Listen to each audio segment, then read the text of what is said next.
favorite. Meanwhile, Andre Iguodala averaging a little over 12 points a game for the Philadelphia 76ers, the lone all-star on this team-oriented lineup, ready to get to work. Let's take a look at the starting lineups. Orlando starting Nelson, Richardson in the backcourt, Redick, Davis, and Howard up front. This is the 10th different starting lineup they've had this year. The first time those five have started together. Meanwhile, for the 76ers, they have 11 different starting lineups on the season. This one that you're looking at is 3-6 on the year. Let's go courtside to Lisa Salters.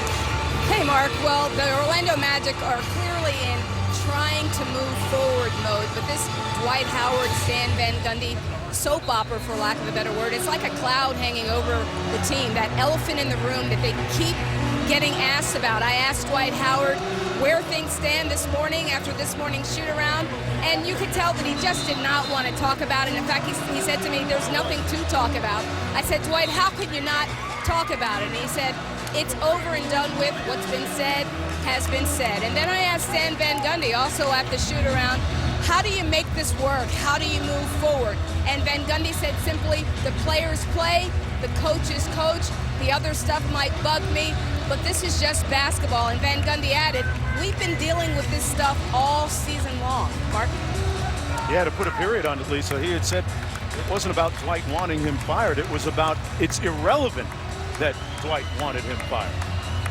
So in the wake of all that, the stage set for this game, Orlando coming in at 32-23 and trying to snap out of that 5-game losing streak. I think the only guy adjusting here, Stan has known this information for a while, at least that's what you are led to believe. So the guy adjusting here is Dwight Howard, because now it's come to light publicly that he has asked for coach's firing. All this coming to a head against the New York Knicks on Thursday night in Orlando. Stan Van Gundy, though, has averaged 56 wins a season in his 5 years in Orlando.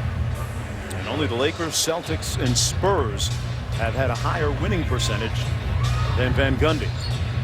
76ers, meanwhile, they've lost 3 of their last 4. They're number 7 in the Eastern Conference, trying to hold on right now. Coming off a loss at home against the Toronto Raptors on Wednesday night. Doug Collins gave his team Thursday off.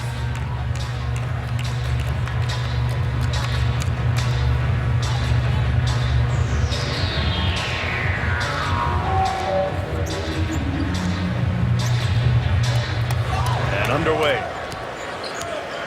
Here Nelson up court for the Orlando Magic.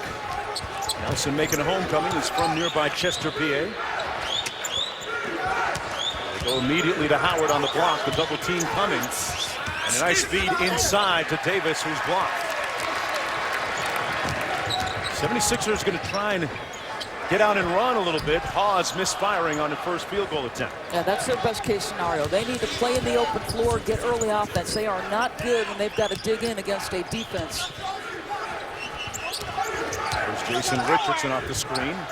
Glenn Davis with the short pull-up knocks it down. Davis has been playing very well, drawing praise from Stan Van Gundy. Had a 31-point game against Detroit a couple of nights ago. Iguodala. Good ball fake on Richardson. But off the mark. Richardson for 3.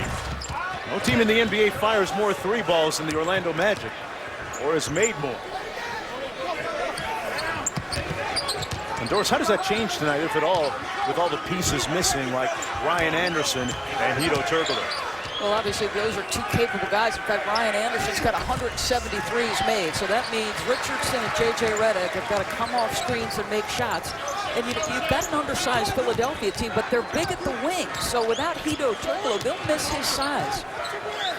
Turkoglu was cut by Carmelo Anthony and suffered a facial fracture. He's going to be out for about 3 weeks. Holiday off the mark, and Philadelphia starting off cold here in the opening quarter. Yeah, this is about the worst thing that could happen. They got booed off the floor here, so you are hoping for their sake that they get off to an early start as Jameer gets a mid-range jumper to go. Orlando out to an early 4-0 lead. Evan Turner, the second-year player out of Ohio State. And it has been night and day for him over the last month since taking over that starting spot. Yeah, I mean, he's a guy who needs the ball in his hands to be effective. So the more he rebounds it on the defensive backboards and gets out in transition, the better he is. Howard squares up on Hawes, and a nice reverse layup by Dwight Howard. I'll be really anxious to see how he follows that New York game tonight. You know, can he get back to that 20-10 guy we come to expect? Turner underneath, probing the defense. Working against Redick. Redick with good defense. And Orlando controls the rebound. Redick working off the screen from Davis, fouled on the play by Evan Turner.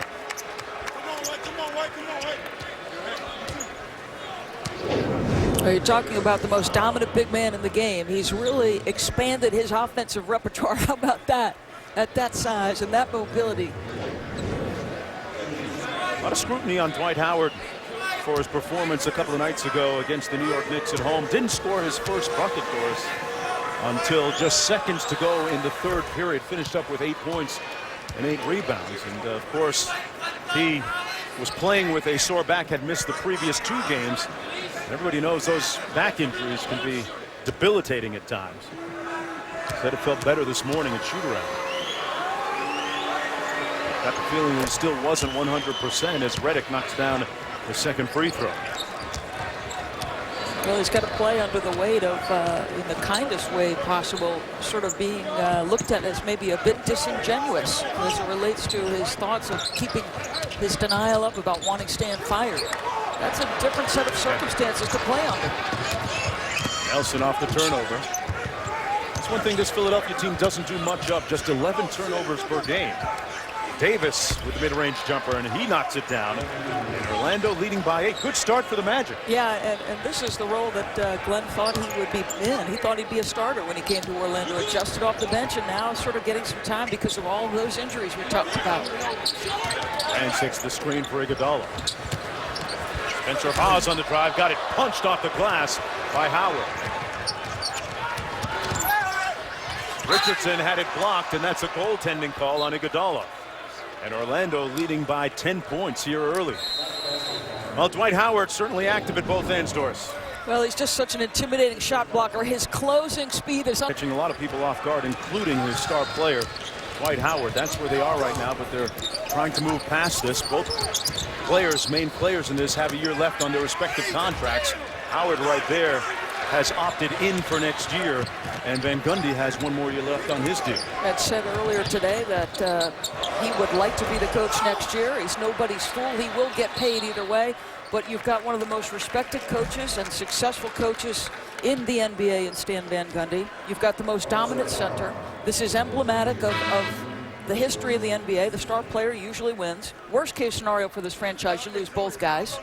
And certainly with a lack of trust developed, you could see the scenario where you do lose both of them. It was just, 3 years ago the Orlando Magic were contending for a title in the NBA Finals against the Los Angeles Lakers as Lou Williams has checked into the ball game and knocked down his first touch. Lou Williams, the leading scorer for this team, coming off the bench. Yeah, they need his punch right now because this is a team, remember, that is coming off a 7-point fourth quarter in their last outing, a loss. Ball knocked out of bounds. It'll stay Orlando basketball. Doug Collins telling us in our pregame meetings that it's the first time he can remember as a player or coach being booed off the floor after that loss against the Raptors. Surprising when you consider the venue here, Philadelphia. Howard forced to jack one at the end of the shot clock, and back comes Philadelphia down by 8. Iguodala is yet to score.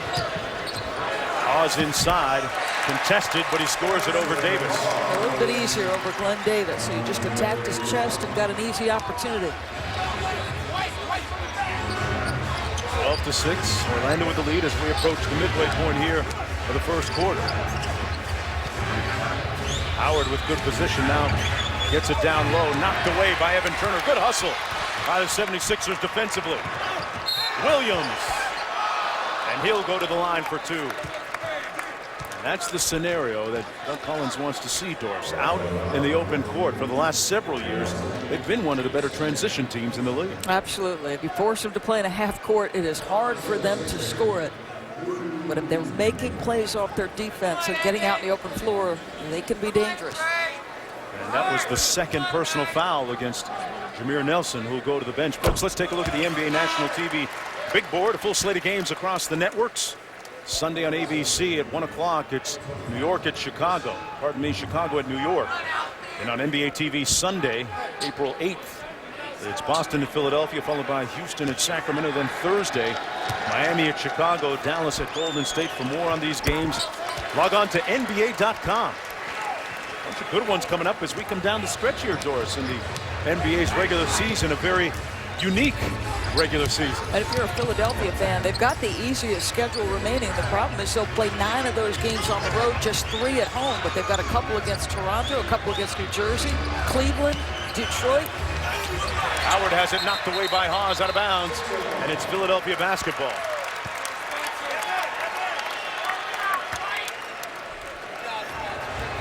The 76ers got off to that fast start this year.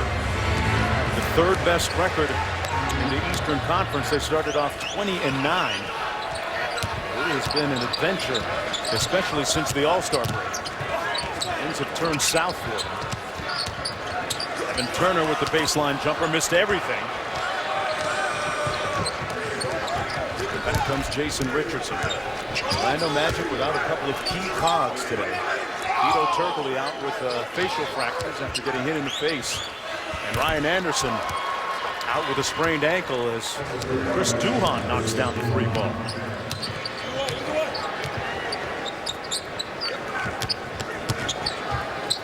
Turner out to Iguodala.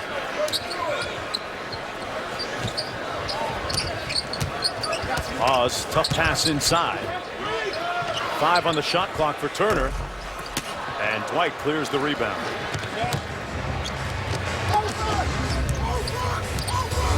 Magic up by 7.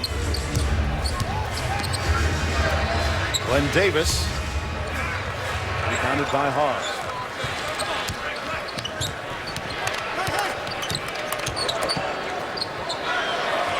Hawes showing a little range, maybe not.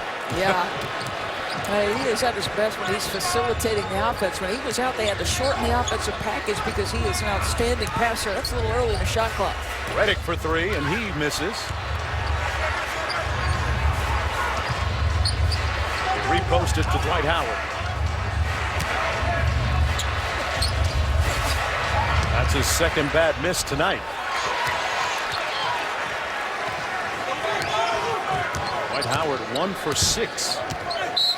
Williams fouled as Jody Meeks gets set to check in for Doug Collins. That foul is going to go against Glenn Davis, his first personal.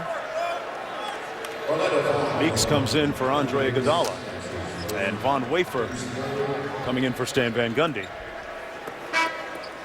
Now they need a lift from Vaughn offensively. Again, Hito Turkoglu is a guy they put in so many screen and roll situations. He can make threes, a very good decision maker, playmaker. So without him, you struggle a little bit to make threes, make shots, make plays. Vaughn's got to give him a lift. Elton Brand to Hawes, and Hawes gets a friendly roll. They cut the lead to 5, just under 4 minutes to go here in the first quarter. Hawes with 4. Davis gets right in the teeth of the defense and is fouled by Elton Brand. That's his first. This guy just knows how to play. He's got a very good feel. He loves the offensive end of the floor. Coming off a 15.7 rebound game against the Knicks a couple of nights ago. He's actually filled indoors playing the 5 spot when Dwight was out those 2 games. Well, Sunday, ABC is your NBA destination. Lou Dang and the Chicago Bulls look to build on the NBA's best record when they visit the Knicks. The NBA on ABC Sunday at 1 Eastern. Coverage begins with key NBA Countdown at 12:30. ESPN presents NBA Tech Week, brought to you by the Cisco Intelligent Network. Derrick Rose saying he feels pretty good. The expectation is he will be back. They've done an extraordinary job, really, in his absence all season long. That makes you wonder a little bit when you look at the great job that Tom Thibodeau's done.